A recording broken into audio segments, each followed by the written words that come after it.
الحمد لله الحمد لله رب العالمين نحمده ونستعينه ونؤمن به ونتوكل عليه ونعوذ بالله من شرور أنفسنا ومن سيئات أعمالنا من يهده الله فلا مضل له ومن يضلل فلن تجد له وليا مرشدا اللهم صل على محمد وعلى آل محمد كما صليت على إبراهيم وعلى آل إبراهيم إنك حميد مجيد اللهم بارك على محمد وعلى آل محمد كما باركت على إبراهيم وعلى آل إبراهيم إنك حميد مجيد أما بعد فإن خير الحديث كتاب الله وخير الهدي هدي محمد صلى الله عليه وسلم وشر الأمور محدثاتها وكل محدثة بدعة وكل بدعة ضلالة وكل ضلالة في النار يا أيها الذين آمنوا اتقوا الله حق تقاته ولا تموتن إلا وأنتم مسلمون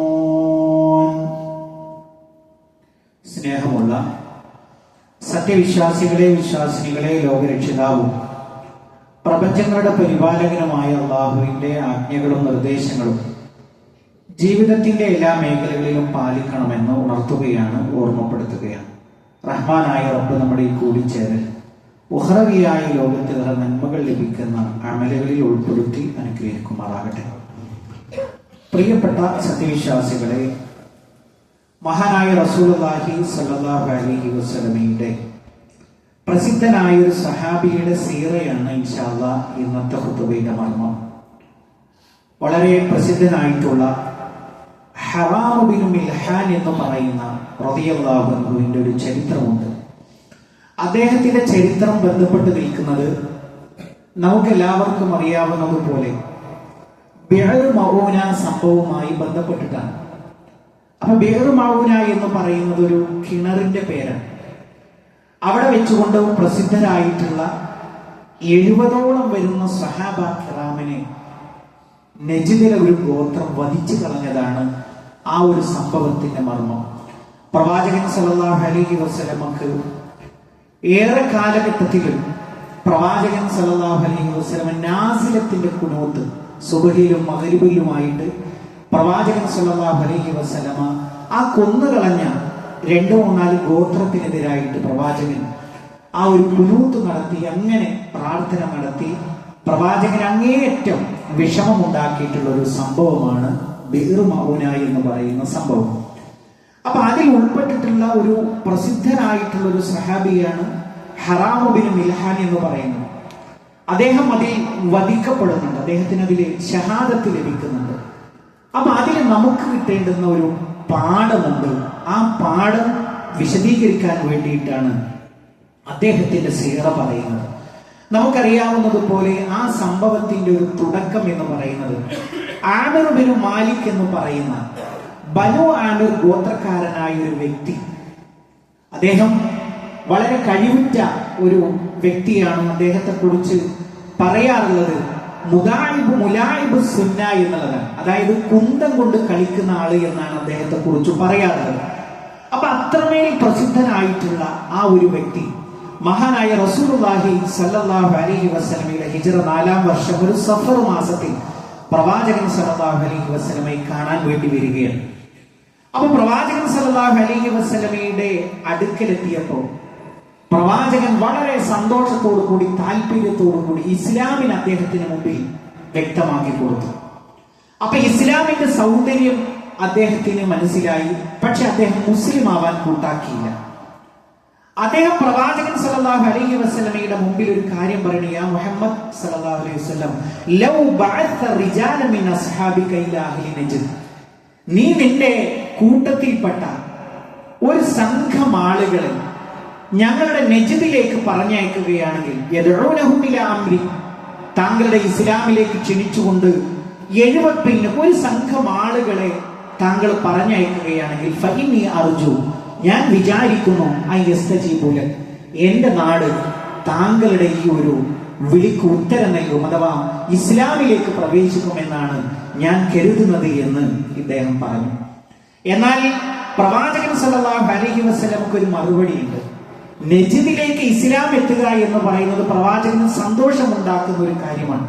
ഒരു വലിയൊരു പ്രവിശ്യയാണ് നജിദ് എന്ന് പറയുന്നത്. ഇന്നത്തെ നമ്മുടെ ഒരു മോഡേൺ പിന്നെ ഒരു സ്റ്റാറ്റസ് വെച്ച് പറയുന്നത് റിയാദ് അടങ്ങുന്ന ഒരു വലിയൊരു പ്രവിശ്യയാണ് അന്ന് നജിദ് എന്ന് അറിയപ്പെടുക. എന്നാൽ അവിടുത്തെ ആ നാട്ടുകാരുടെ ഒരു പ്രത്യേകത എന്ന് പറയുന്നത് അവർ ബതുക്കളാണ്.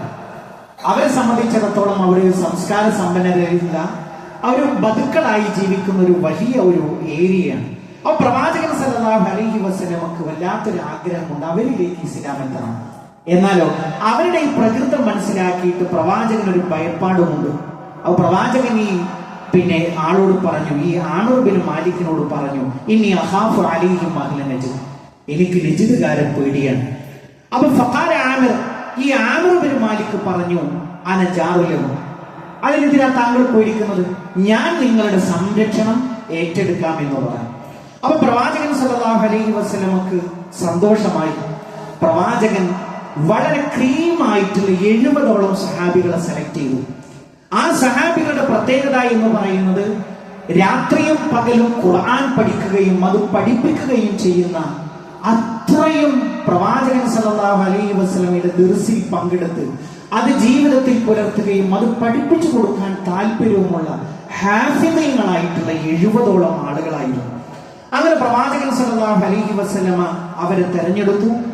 എന്നിട്ട് പ്രവാചകൻ അവർക്കൊരു നേതാവിനെ നിശ്ചയിച്ചു കൊടുത്തു. മുൻദിർ ഇബ്നു അംർ റളിയല്ലാഹു അൻഹുവിന്റെ നേതൃത്വത്തിൽ ഇവരെ അദ്ദേഹം നജിദിലേക്ക്, പ്രവാചകൻ സല്ലല്ലാഹു അലൈഹി വസല്ലം നജിദിലേക്ക് പറഞ്ഞയക്കുകയാണ്. അപ്പൊ അങ്ങനെ അവര് യാത്ര ആരംഭിച്ചു. യാത്ര ആരംഭിച്ച് അവരുടെ യാത്രയെ കുറിച്ചൊക്കെ നമുക്ക് കാണാൻ കഴിയും. പകല് വിറകൊക്കെ ശേഖരിച്ച് അത് അങ്ങാടിയിൽ കൊണ്ടുപോയിട്ട് വിറ്റ് അതുകൊണ്ട് കിട്ടുന്ന വിലയുമായി ഭക്ഷണം വാങ്ങിച്ച് രാത്രിയിൽ റെസ്റ്റ് എടുത്ത് ദീർഘമായി നമസ്കരിച്ച് അങ്ങനെ ദീർഘമായി സഞ്ചരിച്ചിട്ടാണ് അവര് നജിദിലേക്ക് എത്തുന്നത്. അങ്ങനെ നജിദിലെ ഈ മഊന എന്ന് പറയുന്ന ഒരു സമൃദ്ധമായി വെള്ളമുള്ള ഒരു കിണറിന്റെ അടുത്ത് അവർ തമ്പടിക്കുകയാണ്. അങ്ങനെ തമ്പടിച്ചതിന് ശേഷം പ്രവാചകൻ സല്ലല്ലാഹു അലൈഹി വസല്ലമയുടെ ഒരു റിസാലയുണ്ട്.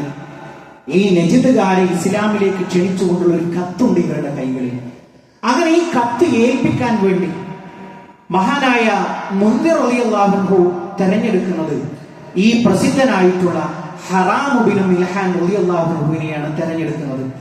അങ്ങനെ അദ്ദേഹം ഈ കത്തുമായിട്ട് എന്ത് ചെയ്യാണ്, ഹറാം ബിൻ മിൽഹാൻ റളിയല്ലാഹു അൻഹു അവരുടെ ഗോത്ര തലവനായിട്ടുള്ള ആമിർ ബിൻ തുഫൈലിനെ സന്ദർശിക്കുകയാണ്.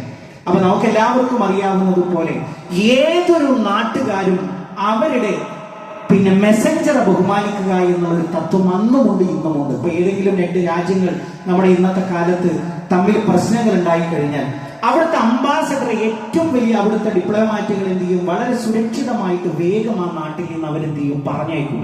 പരിപൂർണമായ സുരക്ഷിതത്വം അവർക്ക് നൽകും. അത് അന്നും ഇന്നും അവിടെ പ്രകടിപ്പിക്കുന്ന ഒരു രാജ്യങ്ങൾ തമ്മിലുള്ള ഒരു വലിയൊരു കാര്യമാണ്. അപ്പോ ഈ പ്രവാചകൻ സല്ലല്ലാഹു അലൈഹി വസല്ലമയുടെ മെസ്സഞ്ചർ ആയിട്ടാണ് ആര് പോകുന്നത്, ഹറാം ബിൻ മിൽഹാൻ റളിയല്ലാഹു അൻഹു പോകുന്നത്. അവരുടെ ഗോത്ര തലവനായിട്ടുള്ള ആമിർ ബിൻ തുഫൈലിനെയാണ് സന്ദർശിക്കുന്നത്. ഈ ആമിർ ബിൻ തുഫൈലിന് ഒരു ബാക്ക്ഗ്രൗണ്ട് ഉണ്ട്. പ്രവാചകൻ സല്ലല്ലാഹു അലൈഹി വസല്ലമയെ വർഷങ്ങൾക്ക് മുമ്പ് അദ്ദേഹം വന്ന് വിസിറ്റ് ചെയ്യുന്നുണ്ട്. എന്നിട്ട് അദ്ദേഹം ചില ഡിമാൻഡുകൾ വെക്കുകയാണ്. അതായത് എനിക്ക് ചില പ്രവിശ്യകളുടെ അധികാരം നൽകണം, എന്നാൽ ഞാൻ മുസ്ലിം ആവാം. അപ്പൊ നിനക്ക് വിഷമമാണെങ്കിൽ ടൗണുകളുടേത് വേണ്ട, ബതുക്കളുടെ ചില ഏരിയ എന്നെ ഏൽപ്പിച്ചാൽ മതി. അതും നിനക്ക് വിഷമമാണെങ്കിൽ യാ മുഹമ്മദ് സല്ലല്ലാഹു അലൈഹി വസല്ലം, നീ മരണപ്പെട്ടു കഴിഞ്ഞാൽ നിന്റെ പിൻഗാമിയായിട്ട് എന്നെ പ്രഖ്യാപിക്കണം. അപ്പൊ പ്രവാചകൻ സല്ലല്ലാഹു അലൈഹി വസല്ലം എല്ലാം അവഗണിച്ചു. ഇങ്ങനത്തെ ഒരു മനുഷ്യനെ എന്തിനാണ് ഇസ്ലാമിലേക്ക് കൊണ്ടുവരുന്നത്? പൂർണ്ണമായിട്ടും അവഗണിച്ചപ്പോ അദ്ദേഹം ഒരു വെല്ലുവിളി നടത്തിയിട്ടാണ് മടങ്ങിപ്പോകുന്നത്. ഞാൻ മുഹമ്മദ് സല്ലല്ലാഹു അലൈഹി വസല്ലം തുഫൈൽ ഗോത്രത്തിൽ ഒരു വലിയ ഗോത്രമാണ്, അവരെ കൂട്ടുപിടിച്ചുകൊണ്ട് നിന്നെ ഈ നാട്ടിൽ നിന്ന് ആട്ടിയോടിക്കും. അപ്പൊ അങ്ങനെയുള്ള ഈ ഒരു വ്യക്തിയാണ് ഇവിടുത്തെ നജിദുകാരുടെ ഗോത്രത്തലവൻ. അപ്പോ അദ്ദേഹത്തിന്റെ അടുക്കൽ ഈ ഹറാമുബിനും മിൽഹാൻ റളിയല്ലാഹു കത്തുമായിട്ട് ചെല്ലുകയാണ്. അപ്പൊ കത്തുമായിട്ട് ചെന്ന സമയത്ത് അതൊന്ന് തുറന്നു നോക്കുക പോലും ചെയ്യാതെ തന്റെ മനസ്സിലുള്ള മുസ്ലിങ്ങളോടുള്ള അതികഠിനമായിട്ടുള്ള അരിശം അദ്ദേഹത്തിന് നൊരഞ്ഞുകൊണ്ട്, അത് മാത്രമല്ല അദ്ദേഹം തന്റെ ഒരു അനുയായിക്ക് കണ്ണുകൊണ്ടൊരു ആക്ഷൻ നൽകുകയാണ്. അപ്പൊ അദ്ദേഹം എന്ത് ചെയ്യാണ്? ഈ ഹറാമുബിൻ മിൽഹാൻ റളിയല്ലാഹു അൻഹുവിനെ എന്ത് ചെയ്യാണ്? പിന്നിൽ നിന്ന് ഒരു കുന്തം കൊണ്ട് കുത്തുകയും. അപ്പൊ ആ കുന്തം എന്ത് ചെയ്യുന്നു? ചരിത്രത്തിൽ നമുക്ക് കാണാൻ കഴിയും, തുളച്ചിങ്ങോട്ട് പുറത്തേക്ക് വന്നു എന്നുള്ളതാണ്. അങ്ങനെ ചോരയിൽ കുളിച്ചുകൊണ്ട് ഹറാമുബിൻ മിൽഹാൻ റളിയല്ലാഹു അൻഹു അവിടെ രക്തസാക്ഷിത്വം വഹിക്കുകയാണ്. അപ്പൊ ഈ രക്തസാക്ഷിത്വം വഹിക്കുന്ന സമയത്ത് അദ്ദേഹത്തെ പിന്നിൽ നിന്ന് കുത്തിയത് ജബ്ബാറുബിൻ സലമ എന്ന് പറയുന്ന ഒരു വ്യക്തിയാണ്. അപ്പോ ഹറാമുബിൻ മിൽഹാൻ റളിയല്ലാഹു അൻഹു ഈ കുത്തുകൊണ്ട് ചോരയിൽ കുളിച്ചുകൊണ്ട് താഴെ വീഴുന്ന സമയത്ത് ഒരു വാചകം പറയുന്നത്, പ്രിയപ്പെട്ടവരെ. എന്താണ് ആ വാചകം എന്ന് ചോദിച്ചാൽ, ഫുസ്തു വറബ്ബൽ കഅബ, കഅബയുടെ രക്ഷിതാവിനെ തന്നെയാണ് സത്യം, ഞാൻ വിജയിച്ചു എന്നാണ്. സ്വാഭാവികമായും പണ്ഡിതന്മാർ പറഞ്ഞു അദ്ദേഹം രക്തസാക്ഷിത്വത്തിന് വേണ്ടി ആത്മാർത്ഥമായി ദുആ ചെയ്യുന്ന വ്യക്തിയായിരിക്കാം. അള്ളാഹുവിനോട് അള്ളാഹുവെ എന്നെ ഷഹീദായിട്ട് മരിപ്പിക്കണേ എന്ന് പറയുന്ന വ്യക്തിയായിരിക്കാം. അങ്ങനെ ചരിത്രത്തിൽ ഒരുപാട് പ്രാർത്ഥനകൾ നമുക്ക് കാണാൻ കഴിയും.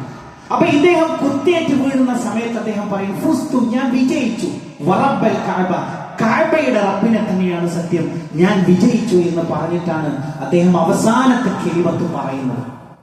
അപ്പോ ഈ ജബ്ബാർ ബിൻ സലമക്ക് അത് ഭയങ്കരമായൊരു ഷോക്കായി. ഇദ്ദേഹത്തെ കൊലപ്പെടുത്തിയ ജബ്ബാർ ബിൻ സലമ ചിന്തിക്കുകയാണ്, എന്ത് വറബ്ബൽ കഅബ എന്ന് പറഞ്ഞാൽ ഓക്കെ, കഅബയുടെ രക്ഷിതാവ്, അതവിടെ പരക്കെ പറയുന്ന ഒരു വാക്കാണ്, അത് ഓക്കെയാണ്. പക്ഷെ ഫുസ്തു എന്ന് പറഞ്ഞാൽ അതെങ്ങനെയാണ് അദ്ദേഹത്തിന് പറയാ? കാര്യം അദ്ദേഹത്തെ കൊലപ്പെടുത്തിയത് ഞാനല്ലേ ജയിച്ചത്. അദ്ദേഹത്തിന്റെ ഒരു സങ്കല്പ പ്രകാരം മരണത്തോടു കൂടി എല്ലാം കഴിഞ്ഞു. അപ്പൊ ജയം ആരുടെ ഭാഗത്താണ്? ജയം അദ്ദേഹത്തിന്റെ ഭാഗത്താണ്. ഞാനല്ലേ അദ്ദേഹത്തെ കൊന്നുകളഞ്ഞത്, അദ്ദേഹത്തിന് ഇനി ഒന്നുമില്ലല്ലോ, മരണത്തോടു കൂടി എല്ലാം അവസാനിച്ചു. പക്ഷെ എന്താണ് ഈ ഫുസ്തു എന്ന് പറയാനുള്ള കാര്യം? അദ്ദേഹം അതിനെക്കുറിച്ച് അന്വേഷണം ആരംഭിച്ചു. ആ ഒരു അന്വേഷണത്തിനൊടുവിൽ മുസ്ലിമീങ്ങളായിട്ടുള്ള ആളുകളോട് അദ്ദേഹത്തെ ഈ ഒരു വാക്കിനെ കുറിച്ച് അന്വേഷിച്ച സമയത്താണ് അദ്ദേഹത്തിന് പറഞ്ഞു കൊടുക്കുന്നത്. എന്താ പറഞ്ഞു കൊടുക്കുന്നതെന്നറിയോ? അത് അദ്ദേഹത്തിന്റെ രക്തസാക്ഷിത്വമാണ്. ഇസ്ലാമിൽ രക്തസാക്ഷിത്വം, ഷഹാദത്ത്, ഷഹീദാവുക എന്ന് പറഞ്ഞാൽ പ്രവാചകൻ സല്ലല്ലാഹു അലൈഹി വസല്ലമ കൃത്യമായിട്ട് പഠിപ്പിച്ചിട്ടുണ്ട്. ഈ ഷഹീദ് ഇൻദല്ലാഹി സിത്തു ഖിസാലിൻ, അല്ലാഹുവിന്റെ അടുക്കൽ ഒരു ഷഹീദിന് 6 കാര്യങ്ങളാണ് ഉള്ളത്. എന്നിട്ട് പ്രവാചകൻ സല്ലല്ലാഹു അലൈഹി വസല്ലം എണ്ണി പറഞ്ഞു, യുഗ്ഫർ ലഹു ഫി അവ്വലി ദഫഅത്തിൻ മിൻ ദബിഹി, ഒന്നാമത്തെ വെട്ടോട് കൂടി അദ്ദേഹത്തിന് എല്ലാ പാപങ്ങളും പൊറുക്കപ്പെടും. രണ്ടാമത്തെ കാര്യം എന്ന് പറയുന്നത് അവിടെ വെച്ച് രക്തസാക്ഷിയാകുമ്പോൾ സ്വർഗത്തിലുള്ള അവന്റെ പദവി അവന് കാണിച്ചു കൊടുക്കപ്പെടും. മൂന്നാമത്തെ കാര്യം ഖബറിന്റെ ശിക്ഷയിൽ നിന്ന് അള്ളാഹുവിന് പരിരക്ഷ നൽകും, സുരക്ഷ നൽകും. നാലാമത്തെ കാര്യം ഒരു മനുഷ്യന് മരണത്തോടുണ്ടാകുന്ന 2 വേവലാതികളാണുള്ളത്. ഒന്നാമത്തെ വേവലാതി എന്താണ്? ദുനിയാവിൽ നിന്ന് വേർപെട്ടു പോകുന്ന വേവലാതി. രണ്ടാമത്തെ വേവലാതി എന്താണ്? ഇതുവരെ കാണാത്ത ആളുകളെയാണ് താൻ കാണുന്നത്. അതാണല്ലോ ഖുർആൻ പറഞ്ഞത്, യാ അയ്യതുഹൻ നഫ്സുൽ മുത്മഇന്ന ഇർജിഇ ഇലാ റബ്ബിക റാദിയതൻ മർദിയ, നീ റബ്ബിന്റെ തൃപ്തി വല്ലാത്തൊരു അവസ്ഥയായിരിക്കും എന്നാണ് ആ ഒരു വിഷയവുമായിട്ട് പണ്ഡിതന്മാർ പറയും. എന്നാൽ ഷഹീദിന് അങ്ങനത്തെ ഒരു സാഹചര്യം ഉണ്ടാവുകയില്ല. പിന്നീട് 5ാമത് പറഞ്ഞ കാര്യം വയുസവ്വിജു മിനൽ ഹൂറിൽ ഐൻ, അവിടെ ഹൂറികളുമായിട്ടുള്ള അദ്ദേഹത്തിന്റെ വിവാഹം നടക്കും. 6ാമത്തെ കാര്യം അദ്ദേഹത്തിന്റെ 70ഓളം വരുന്ന അകാരിബീങ്ങൾക്ക് ശുപാർശക്കുള്ള അവസരം ലഭിക്കും. ഇങ്ങനെ പ്രവാചകൻ സല്ലല്ലാഹു അലൈഹി വസല്ലം പറയുമ്പോൾ ഖുർആൻ ഒരായത്ത് ചേർത്ത് വെക്കുന്നുണ്ട്, വലാ തഹ്സബന്നല്ലദീന ഖുതിലൂ ഫീ സബീലില്ലാഹി അംവാത, അള്ളാഹുവിന്റെ മാർഗത്തിൽ കൊല്ലപ്പെട്ടവരെ കുറിച്ച് ആയി പോയില്ല, അയാളുടെ ജീവിതം പോയല്ലോ എന്ന് നീ പറയല്ല. അള്ളാഹുവിന്റെ അടുക്കൽ അവർ ജീവിച്ചിരിക്കുന്നവരാണ്, അവൻ നിങ്ങൾ അറിയാത്ത രൂപത്തിൽ അവർക്ക് ഭക്ഷണം കൊടുക്കുന്നു. പണ്ഡിതന്മാര് പറയുകയാണ്, അല്ലാഹു സുബ്ഹാനഹു വ തആലയുടെ നിഅമത്ത് അത് ആസ്വദിച്ച് റഹ്മാനായ റബ്ബ് അവരോട് വീണ്ടും ആവർത്തിക്കുകയാണ്, നിങ്ങൾക്ക് ഈ വല്ല എന്തെങ്കിലും കാര്യങ്ങൾ കിട്ടാനുണ്ടോ? ഒരുപാട് ചോദ്യങ്ങൾക്ക് ശേഷം അവർ പറയുന്ന ഒരു മറുപടി ഉണ്ട്. ഷഹീദുകൾ പറയുന്ന, അല്ലാഹുവേ, ഇനി ഞങ്ങൾക്ക് ഒരു അവസരം കൂടി ദുനിയാവിലേക്ക് തരണം, എന്നിട്ട് അവിടെ പോയി വീണ്ടും ഞങ്ങൾക്ക് ഷഹീദായി തിരിച്ചു വരണം. അതൊരിക്കലും ഇല്ലാത്തൊരു കാര്യമാണല്ലോ. അപ്പൊ അങ്ങനെ അല്ലാഹു പരിരക്ഷിക്കുന്ന ഒരവസ്ഥയാണ്. പ്രിയപ്പെട്ടവരെ, ഈ ഒരു ചരിത്രം ഞാൻ ഇവിടെ പറഞ്ഞത്, ഈ ഹറാം ബിൻ മിൽഹാൻ റളിയല്ലാഹു അൻഹു 2 കൂലിയാണ് മരണസമയത്ത് കിട്ടിയത്. ഒന്നെന്താണ്? അദ്ദേഹത്തിന്റെ കയ്യാൽ ഈ ജാബിർ ബിൻ സലമ എന്ന് പറയുന്ന വ്യക്തി പിന്നീട് മദീനത്തേക്ക് വന്ന് ഇസ്ലാമാകുന്നുണ്ട്. നിങ്ങൾ ആലോചിച്ച് നോക്കൂ, ഒരു കൊലയാളി ഒരു ഷഹീദിന്റെ വാക്ക് കേട്ട് അതിൽ അന്വേഷണം ആരംഭിച്ച് അദ്ദേഹം ഇസ്ലാമിലേക്ക് കടന്നു വരുന്നു. ഒന്നാമത്തെ പ്രതിഫലം ലോകം മുഴുവൻ സ്വന്തം പേരിലാകുന്നതിനേക്കാൾ തുല്യം. രണ്ടാമത്തെ കാര്യം എന്ന് പറയുന്നത് രക്തസാക്ഷിത്വത്തിന്റെ കൂലി. പ്രിയപ്പെട്ടവരെ, ഈ സീറ നൽകുന്ന ഒരു വല്ലാത്തൊരു ആവേശമുണ്ട് നമ്മുടെ ചരിത്രത്തിൽ. നമ്മളൊക്കെ സംബന്ധിച്ചിടത്തോളം ദീനിനു വേണ്ടി നമ്മൾ എന്തു ത്യാഗമാണ് സഹിച്ചത് എന്നോ, അതേപോലെ തന്നെ എന്താണ് അള്ളാഹു നൽകിയിട്ടുള്ള ഒരു ആയുസ്സിൽ ഇസ്ലാമിന് വേണ്ടി നമ്മൾ സഹിച്ചത് എന്നുള്ളതൊക്കെ നമ്മൾ ആലോചിക്കാൻ തക്ക രൂപത്തിലുള്ള ഒരു ചരിത്രമാണ് ഈ ഒരു പ്രസിദ്ധനായ സഹാബി നൽകുന്നത്. ഇങ്ങനെയുള്ള സീറകളിൽ നിന്ന് നമ്മൾ പാഠം ഉൾക്കൊണ്ടുകൊണ്ട് ജീവിതം ക്രമീകരിക്കാൻ നമ്മൾ ശ്രദ്ധിക്കുക. റഹ്മാനായ റബ്ബ് നമ്മൾ അനുഗ്രഹിക്കുമാറാകട്ടെ. അൽഹംദുലില്ലാഹി റബ്ബിൽ ആലമീൻ വസ്സലാത്തു വസ്സലാമു അലാ റസൂലിൽ അമീൻ നബിയിനാ വഹബീബിനാ മുഹമ്മദിൻ സല്ലല്ലാഹു അലൈഹി വസല്ലം വഅലാ ആലിഹി വസഹ്ബിഹി അജ്മഈൻ. അമ്മാ ബഅദ്. പ്രിയപ്പെട്ട സത്യവിശ്വാസികളെ, വിശ്വാസിനികൾ, ഒരിക്കൽ കൂടി അള്ളാഹുവിന്റെ ആജ്ഞാനിർദ്ദേശങ്ങൾ ജീവിതത്തിന്റെ എല്ലാ മേഖലകളിലും പാലിക്കണമെന്ന് ഉണർത്തുകയാണ്. പ്രിയപ്പെട്ട സത്യവിശ്വാസികളെ, അല്ലാഹു സുബ്ഹാനഹു വ തആല മനുഷ്യരോട് കൽപ്പിച്ചതിൽ വെച്ച് ഏറ്റവും പ്രധാനപ്പെട്ട ഒരു കാര്യം എന്ന് പറയുന്നത് ഖുൽ തആലൂ അത്ലു മാ ഹറമ റബ്ബുകും അലൈക്കും. നബിയെ അങ്ങ് പ്രഖ്യാപിക്കുക, ജനങ്ങളെ നിങ്ങൾ വരൂ, ഞാൻ നിങ്ങൾക്ക് തിലാവത്ത് നടത്തി തരാം, പാരായണം ചെയ്തു തരാം.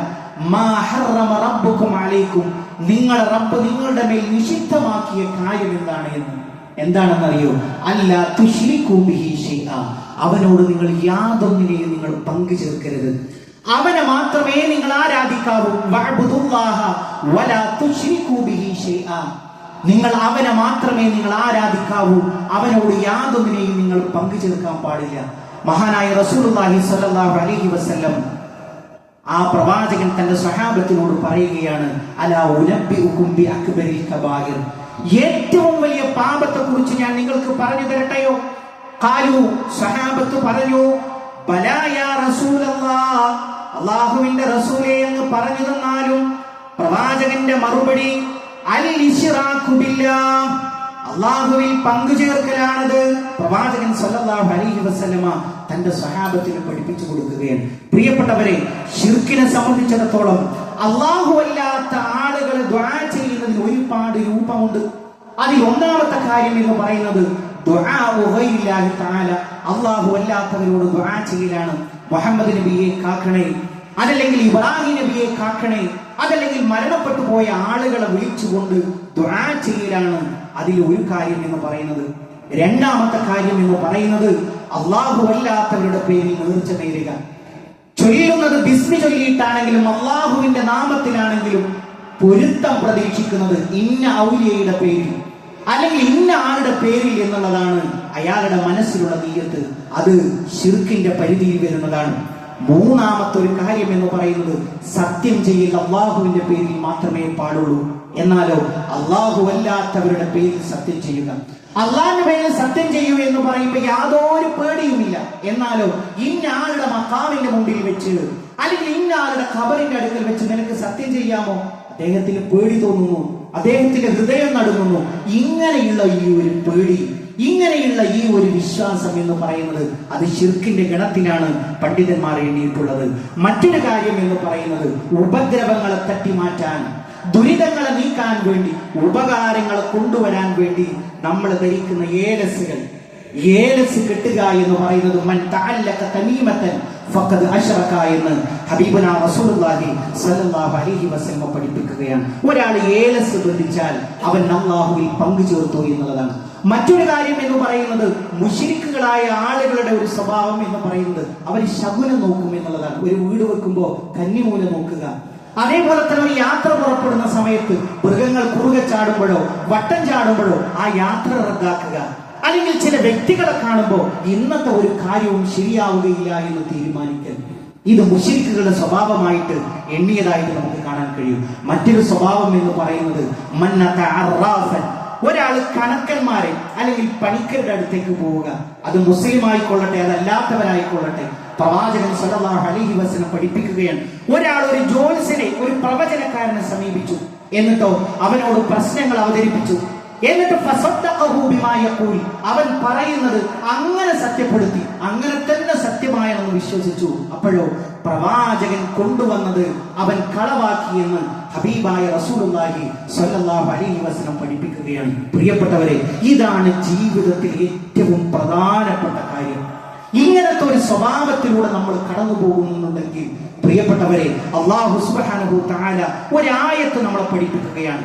ഇന്നല്ലാഹ ലാ യഗ്ഫിറു, അല്ലാഹു പൊറുക്കുകയില്ല, അയ്യുശ്റക ബിഹി, അവനോട് പങ്കു ചേർക്കുന്നതിന്, അല്ലാഹുവിനോട് പങ്കു ചേർക്കുന്നതിന് അവൻ പൊറുക്കുകയില്ല എന്ന് പറയുമ്പോൾ പ്രിയപ്പെട്ട പിന്നെ ആരാണ് പിന്നെ നമുക്ക് നമ്മുടെ ഈ പാപങ്ങൾ പുറത്തു തരാനുള്ളത്? അതുകൊണ്ട് ഗുരുതരമായി നമ്മൾ ശ്രദ്ധിക്കേണ്ടുന്ന, അതീവ പ്രാധാന്യത്തോടു കൂടി നമ്മൾ ശ്രദ്ധിക്കേണ്ടുന്ന ഒരു കാര്യമാണ്. എത്രയെന്ന് അറിയാമോ? മഹാനായ പ്രവാചകന്മാര് പോലും ഭയപ്പെട്ടു എന്നുള്ളതാണ്. അവരാണ് അള്ളാഹുവിലേക്ക് ഏറ്റവും അടുത്തുള്ള ആളുകൾ. നിങ്ങൾ നോക്കൂ, മഹാനായ യാക്കൂബ് നബി അലൈഹിസ്സലാം മരണാസന്നനായപ്പോ അദ്ദേഹം തന്റെ മക്കളെ വിളിച്ചുകൊണ്ട് പറയുകയാണ്, ചോദിക്കുകയാണ്, അം കുൻതും ശുഹദാ ഇദ് ഹദറ യാക്കൂബൽ മൗതു, നിങ്ങൾ ആരെങ്കിലും സാക്ഷികളായിരുന്നോ? സൂറത്തു ബഖറയിലെ 133-ാമത്തെ ആയത്തിൽ അല്ലാഹു ചോദിക്കുകയാണ്. നമ്മളാരും സാക്ഷികളല്ല. എപ്പോ? ഇദ് ഹദറ യാക്കൂബൽ മൗതു, യാക്കൂബിന് മരണമാസന്നമായപ്പോ, യാക്കൂബ് നബി അലൈഹിസ്സലാമക്ക് മരണമാസന്നമായപ്പോ നിങ്ങൾ ആരെങ്കിലും സാക്ഷികളായിരുന്നോ? അല്ലാഹുവിന്റെ റസൂലില്ല, സഹാബത്തില്ല റളിയല്ലാഹു അൻഹും. എന്നിട്ട് അല്ലാഹു പഠിപ്പിച്ചു കൊടുക്കുകയാണ്, എന്താണ് മഹാനവറുകൾ ചെയ്തത്? ഇത് ഖാല ലി ബനീഹി, അദ്ദേഹം തന്റെ സന്താനങ്ങളെ വിളിച്ചു കൂട്ടിക്കൊണ്ട് ചോദിക്കുകയാണ്, മാ തഅബുദൂന മിൻ ബഅദി, ഒരു നബിയാണ്, ഒരു പ്രവാചകനാണ്. ആ പ്രവാചകൻ തന്റെ മക്കളോട് ചോദിക്കുകയാണ്, മാ തഅബുദൂന മിൻ ബഅദി, എനിക്ക് ശേഷം നിങ്ങൾ ആരെയാണ് ആരാധിക്കുക? ലാ ഇലാഹ ഇല്ലല്ലാഹ് പറഞ്ഞ ഒരു പ്രവാചകനാണ്, ലാ ഇലാഹ ഇല്ലല്ലാഹ്ക്ക് വേണ്ടി ജീവിതം നീക്കി വെച്ച ഒരു പ്രവാചകനാണ്, അതിനുവേണ്ടി കഷ്ടപ്പാടുകൾ സഹിച്ച നബിയാണ്. അദ്ദേഹം വഫാത്താകുമ്പോ തന്റെ മക്കളോട് ചോദിക്കുകയാണ്, മാ തഅബുദൂന മിൻ ബഅദി, എനിക്ക് ശേഷം നിങ്ങൾ ആരെയാണ് ആരാധിക്കുക? ഖാലു, അവര് പറഞ്ഞു, നഅബുദു ഇലാഹക വ ഇലാഹ ആബായിക, എന്താണ് ഉപ്പാദിൽ സംശയം? നഅബുദു, ഞങ്ങൾ ആരാധിക്കും, ഇലാഹക, നിന്റെ ആരാധനെ. യാക്കൂബ് നബിയോട് പറയാണ്, ഉപ്പാ നിന്റെ ആരാധന നിങ്ങൾ ഞങ്ങൾക്ക് പഠിപ്പിച്ചു തന്ന ഇലാഹിനെ ഞങ്ങൾ ആരാധിക്കും. വ ഇലാഹ ആബായിക ഇബ്രാഹീമ വ ഇസ്മാഈല വ ഇസ്ഹാഖ ഇലാഹുൻ വാഹിദ, എന്താ ഉപ്പാ ഇപ്പോൾ ഒരു സംശയം? ഇസ്ഹാഖിന്റെ ഇലാഹിനെ, ഇസ്മായിലിന്റെ ഇലാഹിനെ, ഇബ്രാഹിം അമ്പിയാക്കളുടെ നബിമാരുടെ ആ ഒരു ഇലാഹിനെയാണ് ഞങ്ങൾ ആരാധിക്കുക എന്ന് യാക്കൂബ് നബി അലൈഹിസ്സലാം വിളിച്ചു ഉറപ്പുവരുത്തുന്നു. അപ്പൊ എത്ര കരുതലുണ്ട് പ്രിയപ്പെട്ടവരെ. അതുമാത്രമല്ല, ഇബ്രാഹിം നബി അലൈഹിസ്സലാം തന്റെ മക്കൾക്ക് വസിയത്ത് നൽകുകയാണ്. യാക്കൂബ് വസിയത്ത് നൽകുകയാണ്, യാ ബനിയോ, പൊന്നുമക്കളെ, ഇന്നല്ലാഹ അസ്തഫാ ലക്കുമുദ്ദീൻ, അല്ലാഹു നിങ്ങൾക്ക് ഇതാ ഒരു ദീനിനെ തെരഞ്ഞെടുത്തു തന്നിരിക്കുന്നു. ആകയാൽ ഫലാ തമൂതുന്ന ഇല്ലാ വഅൻതും മുസ്ലിമൂൻ, നിങ്ങൾ മുസ്ലിമായി കൊണ്ടല്ലാതെ മരണപ്പെടരുത്. പ്രിയപ്പെട്ടവരെ, നബിമാര് പോലും ഭയപ്പെട്ട ഒരു വിഷയമാണ് തങ്ങളുടെ ജീവിതത്തിലേക്ക് ശിർക്ക് കടന്നു വരുമോ എന്നുള്ളത്. നമ്മൾ എല്ലാ വക്ത് നമസ്കാരങ്ങളിലും ചൊല്ലാറുള്ള ആ പ്രതിജ്ഞയില്ലേ, അതിൽ തന്നെ മരണം വരെ ഉറച്ചു നിൽക്കണം. ഏതാ പ്രാർത്ഥന? ഇയ്യാക നഅ്ബുദു വ ഇയ്യാക നസ്തഈൻ, നിന്നെ മാത്രമേ അല്ലാഹ് ഞങ്ങൾ ആരാധിക്കുകയുള്ളൂ, നിന്നോട് മാത്രമേ ഞങ്ങൾ സഹായം ചോദിക്കുകയുള്ളൂ. പ്രവാചകൻ സല്ലല്ലാഹു അലൈഹി വസല്ലമയുടെ ഒരു ഹദീസ് കൂടി ചേർത്ത് വെച്ചാൽ, വല്ലദീ നഫ്സി ബിയദിഹി, എന്റെ ആത്മാവ് ആരുടെ കയ്യിലാണോ അവൻ തന്നെയാണ് സത്യം, ലശിർകു അഖ്ഫാ മിൻ ദബീബിൻ നമൽ, ഉറുമ്പരിച്ചിറങ്ങുന്നത് പോലെ ശിർക്ക് ഷിർക്ക് നിങ്ങളുടെ ജീവിതത്തിലേക്ക് കടന്നു വരും. അലാ അദുല്ലുക അലാ ഷൈഇൻ ഇദാ ഖുൽതഹു ദഹബ അൻക ഖലീലുഹു വകസീറുഹു. ഞാൻ നിങ്ങൾക്കൊരു ദിക്ർ പറഞ്ഞു തരാം.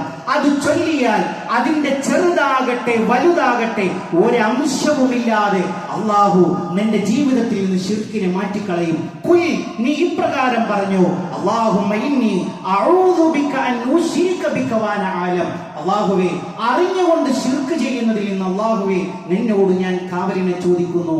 വഅസ്തഗ്ഫിറുക ലിമാ ലാ അഅലം. അറിയാതെ അല്ലാഹുവേ നിന്നിൽ പങ്കു ചേർക്കുന്നതിൽ നിന്ന് നിന്നോട് ഞാൻ കാവലിനെ ചോദിക്കുന്നു എന്നുള്ളതാണ്. അതുകൊണ്ട് പ്രിയപ്പെട്ട സത്യവിശ്വാസികളെ, നമ്മുടെ വിശ്വാസമാണ് പരമപ്രധാനം. സ്വർഗത്തിൽ നിന്ന് അകറ്റുന്നതും അതേപോലെ തന്നെ നരകം നിർബന്ധമാക്കുന്നതും ഇത്തരത്തിലുള്ള ശിർക്കൻ വിശ്വാസമാണ്. അതിന് നമ്മൾ കരുതിയിരിക്കുക. ജീവിതം എന്നുള്ളത് അടയാളപ്പെടുത്താനുള്ളതാണ്. റഹ്മാനായ റബ്ബിന്റെ മുമ്പിൽ അടയാളപ്പെടുത്താനുള്ളത്. ഏതാണ് അടയാളം? ഇയ്യാക നഅ്ബുദു വ ഇയ്യാക നസ്തഈൻ. അതിൽ ഉറച്ചു നിൽക്കാൻ, മരണം വരെ ലാ ഇലാഹ ഇല്ലല്ലാഹ് ചൊല്ലി മരിക്കാൻ റഹ്മാനായ റബ്ബിനോട് ആത്മാർത്ഥമായി നമ്മൾ പ്രാർത്ഥിക്കുക. ഈ ലോകത്തും വിജയം വരിക്കുന്ന മുഅ്മിനീങ്ങളിൽ മുത്തഖീങ്ങളിൽ അല്ലാഹു നമ്മളെ എല്ലാവരെയും ഉൾപ്പെടുത്തി അനുഗ്രഹിക്കുമാറാകട്ടെ. ഇതേപോലെ അവന്റെ ജന്നാത്തുൽ ഫിർദൗസിൽ ഒരുമിച്ചിരിക്കാനുള്ള ഭാഗ്യം നൽകിയ അല്ലാഹു നമ്മളെ ഓരോരുത്തരെയും അനുഗ്രഹിക്കുമാറാകട്ടെ. ജീവിത അവസാനം വരെ മുഅ്മിനായി മുത്തഖിയായി ജീവിച്ച് മരണപ്പെട്ടു പോകാനുള്ള ഭാഗ്യം അല്ലാഹുവേ ഞങ്ങൾക്ക് ഓരോരുത്തർക്കും നീ പ്രദാനം ചെയ്യണമേ റഹ്മാനെ. അല്ലാഹുവേ, ഞങ്ങളുടെ കൂട്ടത്തിൽ രോഗങ്ങളെ കൊണ്ട് മാറാവേദനകളെ കൊണ്ട് കഷ്ടപ്പെടുന്ന ഒട്ടനവധി ആളുകളുണ്ട്. അല്ലാഹുവേ, എല്ലാവർക്കും മാനസികവും ശാരീരികവുമായ ശിഫ നീ പ്രദാനം ചെയ്യണമേ റഹ്മാനെ. അല്ലാഹുവേ, ഞങ്ങളുടെ കുടുംബ ജീവിതത്തിൽ സന്തോഷത്തെ നീ പ്രദാനം ചെയ്യണമേ റഹ്മാനെ. അല്ലാഹുവേ, ഞങ്ങളുടെ ഇണകളിൽ കൺകുളിർമയെ നീ പ്രദാനം ചെയ്യണമേ റഹ്മാനെ. അല്ലാഹുവേ, സ്വാലിഹായ മക്കളെ ഞങ്ങൾക്ക് നീ പ്രദാനം ചെയ്യണമേ റഹ്മാനെ. അല്ലാഹുവേ, ഞങ്ങളുടെ മാതാപിതാക്കൾക്ക് നീ പുറത്തു കൊടുക്കണമേ റഹ്മാനെ. അല്ലാഹുവേ, ഗസയിലെ ഞങ്ങളുടെ സഹോദരങ്ങൾക്ക് ധൈര്യവും ക്ഷമയും നീ നൽകണമേ റഹ്മാനെ. അവരിൽ നിന്ന് മരണപ്പെട്ടു പോയ ആളുകളെ ഖിയാമത്തിന്റെ അവസരത്തിൽ അർഹമായ പ്രതിഫലം നൽകി അനുഗ്രഹിക്കണമേ റഹ്മാനെ. അല്ലാഹുമ്മ ഗ്ഫിർ ലിൽ മുഅ്മിനീന വൽ മുഅ്മിനാത്ത് വൽ മുസ്ലിമീന വൽ മുസ്ലിമാത്ത് അൽ അഹ്യാഇ മിൻഹും വൽ അംവാത്ത് ഇന്നക മുജീബുദ് ദഅവാതി യാ ഖാദിയൽ ഹജാത്ത്. അല്ലാഹുമ്മ അജിർനാ മിനൻ നാർ. اللهم أجرنا من النار. اللهم ربنا تقبل منا إنك أنت السميع العليم وتب علينا إنك أنت التواب الرحيم. آمين آمين برحمتك يا أرحم الراحمين. اللهم صل على محمد.